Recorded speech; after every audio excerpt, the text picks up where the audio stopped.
அன்னபூரணியிடம் பிச்சை பெற்றது இந்த நாளில்தான். இன்றைய தினத்தில் லட்சுமி தேவி வசிக்கும் பொருட்களை வாங்கலாம். அது தங்கம், வெள்ளி போன்ற ஆபரணங்களாக மட்டுமே இருக்க வேண்டும் என்பதல்ல.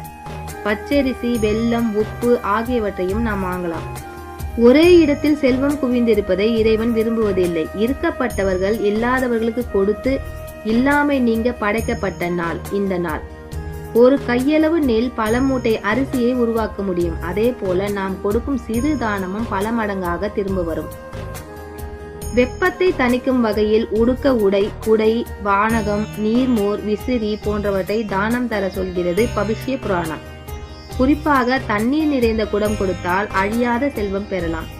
நோயால் அவதிப்படுபவர்களுக்கு மருத்துவ உதவியும், கிழிந்த ஆடை அணிந்தவர்களுக்கு நல்ல ஆடையும் அளிக்கலாம். தயிர் சாதம் தானம் செய்தால் ஆயுள் பெருகும். இனிப்பு பொருட்கள் தானம் தந்தால் திருமண தடை அகலும். அரிசி